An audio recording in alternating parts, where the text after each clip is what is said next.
ओम श्रीकृष्णाय परब्रह्मणे नमः। अत श्रीमन्नारायणीयं त्रयोविंशं दशकं दक्षचरितं चित्रकेतूपाख्यानं वृत्तवधवर्णनं मरुदुत्पत्तिवर्णनं च। प्राचेतसस्तु भगवन् अपरो हि दक्षः त्वत्सेवनं व्यदितसर्ग विवृद्धिकामः। आविर्बभूवित तदा लसदष्टबाहुः तस्मै वरं ददिततां च वधूमसिक्नीं। तस्यात्मजास्त्वयुतमीश पुनः सहस्रं श्रीनारदस्य वचसा तव मार्गमापुः।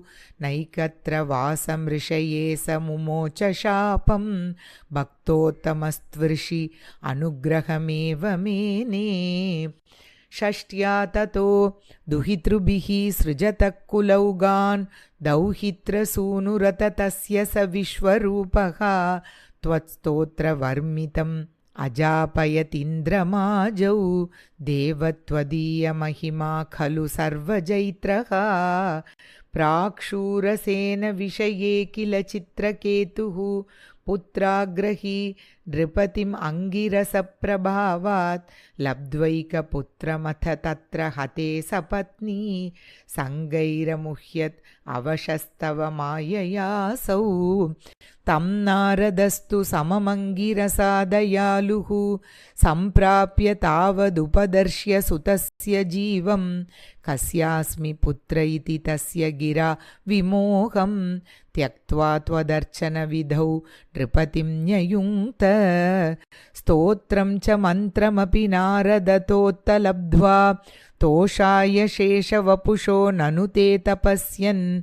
विद्याधराधिपतितां सहि सप्तरात्रे लब्ध्वाप्यकुण्ठमतिः अन्वभजद्भवन्तम्।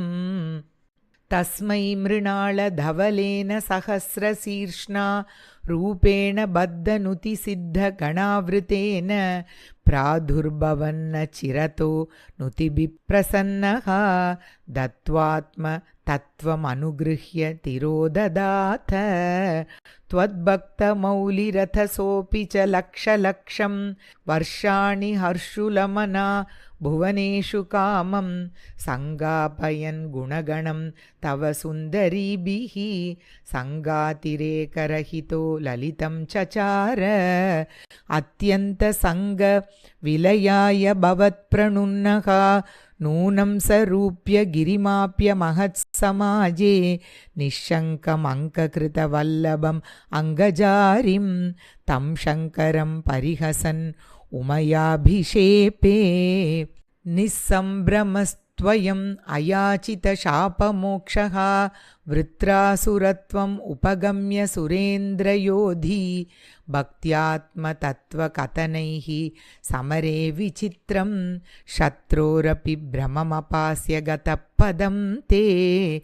त्वत्सेवनेव दितिरिन्द्र वधोद्यतापि तान् प्रत्युतेन्द्र सुहृदो मरुतोऽभिलेभे।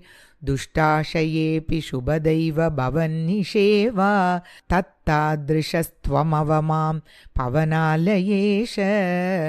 ओम तत्सत् इति श्रीमन्नारायणीये त्रयोविंशं दशकं समाप्तं। श्रीहरये नमः। रमारमण गोविन्द गोविन्द। श्रीकृष्णार्पणमस्तु।